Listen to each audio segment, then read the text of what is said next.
Sahabat Fresh Juice, sesaat lagi kita akan mendengarkan Fresh Juice Sabtu 23 Maret 2024 bersama Pastor Yandi Buntoro CDD dari Medan. Selamat mendengarkan.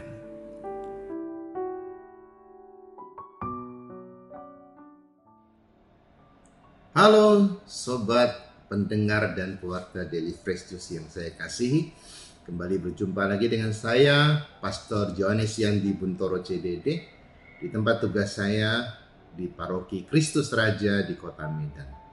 Bacaan kita hari ini diambil dari Injil Suci menurut Santo Yohanes, bab 11 ayat 45 sampai dengan 56. Banyak di antara orang-orang Yahudi yang datang melawat Maria dan yang menyaksikan sendiri apa yang telah dibuat Yesus terhadap Lazarus percaya kepadanya.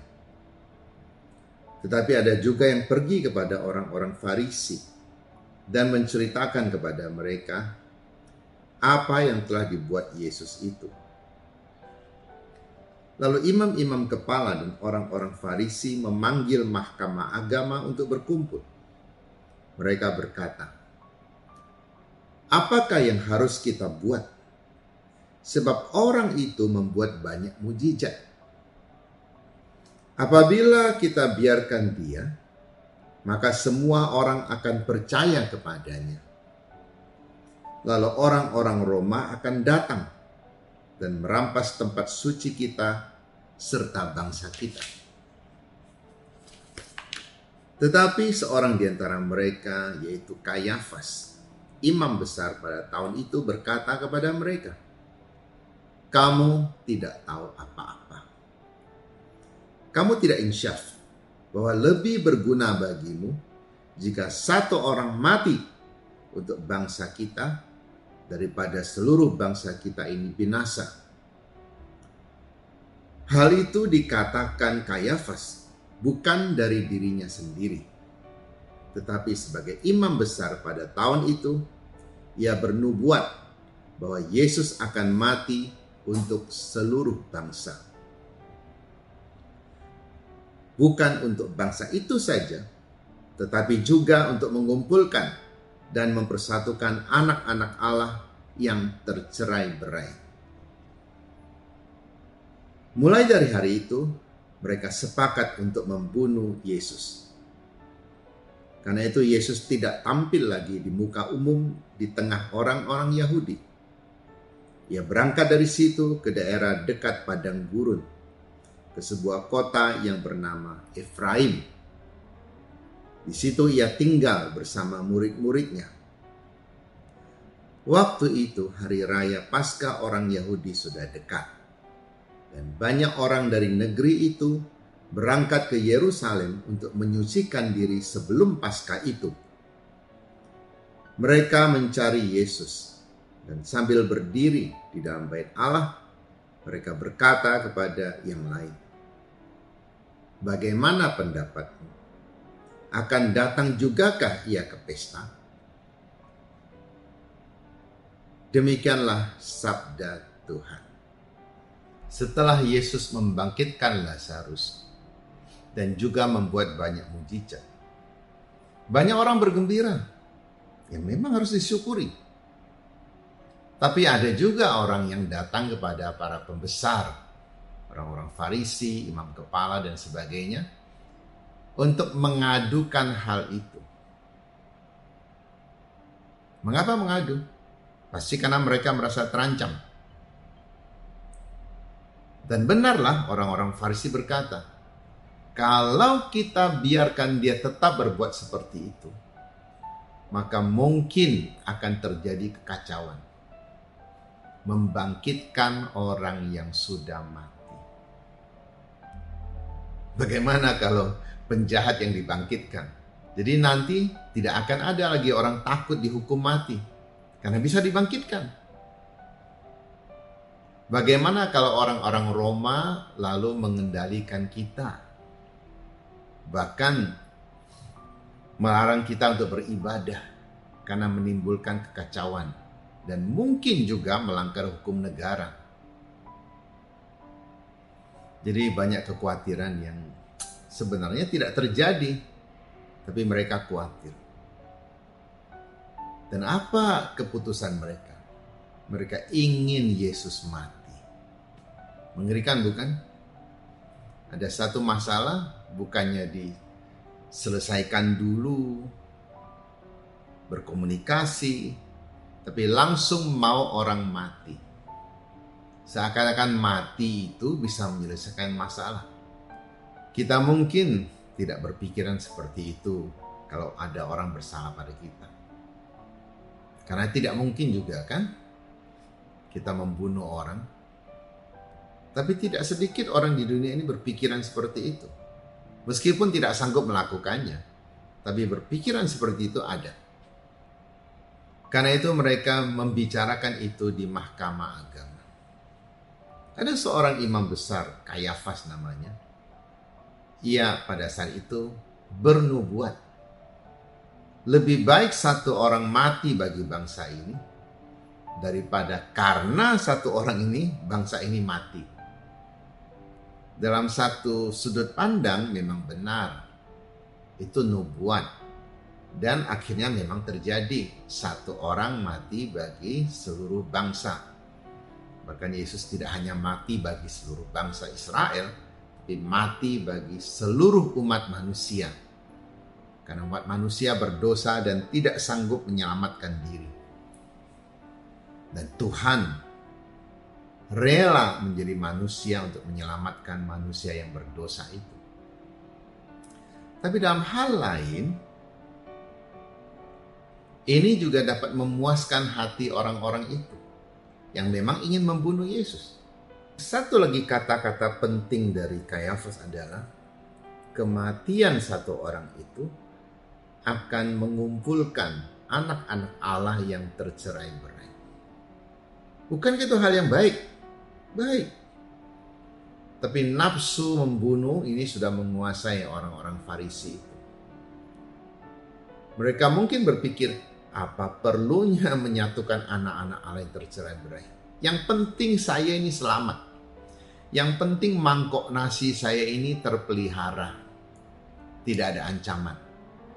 Karena kalau banyak orang mengikuti Yesus, maka pengikut mereka pun akan terbawa.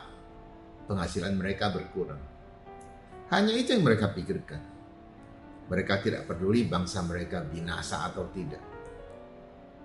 Kita lihat ada banyak orang ingin meraih suatu jabatan yang tinggi. Tidak semua untuk kepentingan orang banyak. Tapi nampaknya lebih untuk kepentingan diri sendiri. Memang tidak semua perbuatan baik itu menyenangkan orang. Orang yang tertolong akan merasa senang, bahkan bersyukur pada Tuhan sudah diberi penolong. Tetapi orang yang tidak tahu bertobat akan merasa bahwa itu suatu gangguan bagi mereka.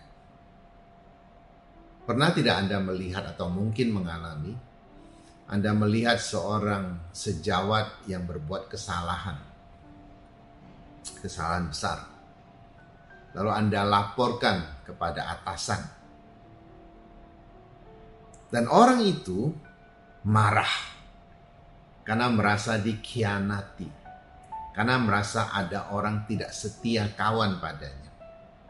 Maka dia mencari-cari siapa yang mengadukan hal itu. Bukan untuk bersyukur tentu saja. Kan dia marah. Tapi mungkin untuk memberikan pelajaran pada orang itu. Untuk menyalahkan orang itu. Jadi kesalahannya tidak pernah akan selesai. Tidak pernah akan diperbaiki. Karena dari kesalahan dia mencari kesalahan yang baru. Atau bahkan dia membuat kesalahan yang lebih fatal. Yaitu menyerang orang yang sudah memperhatikan dia. Tentu ada juga orang yang mengadukan hal yang tidak-tidak. Itu bukan untuk memperhatikan. Itu pasti untuk menjatuhkan. Tapi kalau ada orang melaporkan kesalahan kita, Tidak perlulah mencari siapa dia.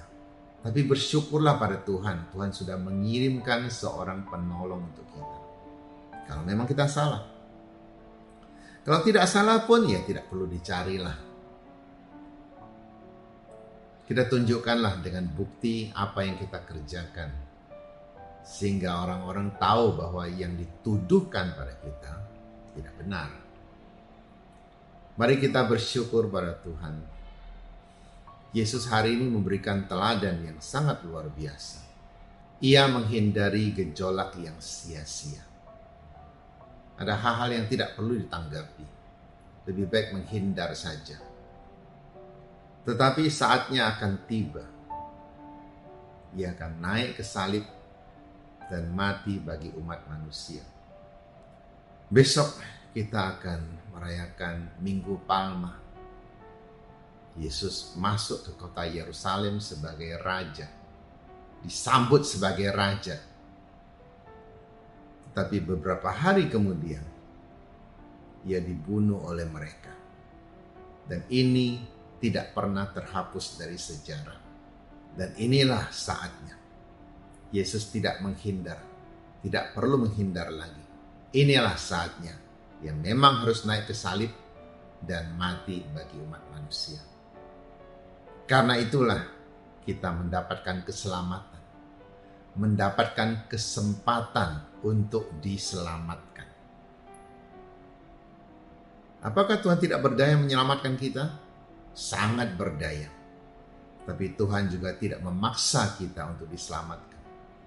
Kalau kita memang menolaknya, maka ia membiarkan kita masuk ke dalam kebinasaan yang tak ada habisnya. Semoga Tuhan membimbing, membantu kita sungguh-sungguh menyiapkan diri menyambut Paskah, bukan hanya sebagai pesta, tapi lebih-lebih sebagai kemenangan kita sekarang dan juga di masa mendatang. Sudah saatnya juga kita menyerahkan kesalahan kita untuk kemudian bangkit lagi bersama dengan Yesus. Kalau Anda mengatakan bahwa sudah terlambat saya memperbaiki kesalahan, tidak. Sekaranglah saatnya saya ikut bangkit bersama Kristus. Sekaranglah saatnya saya meninggalkan kekelaman hidup saya yang mungkin orang lain tidak tahu dan kembali kepada kebenaran yang memang sudah saya miliki sejak awal saya diciptakan. Amin. Mari kita menerima berkat Tuhan. Tuhan bersamamu. Semoga kita bersama keluarga diberkati oleh Allah yang Maha Kuasa, Bapa dan Putera dan Roh Kudus. Amin.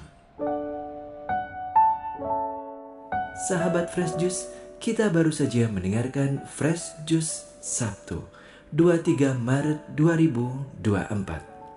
Terima kasih kepada Pastor Yandi Buntoro untuk renungannya pada hari ini. Sampai berjumpa kembali dalam Fresh Juice edisi selanjutnya. Tetap semangat, jaga kesehatan dan salam Fresh Juice.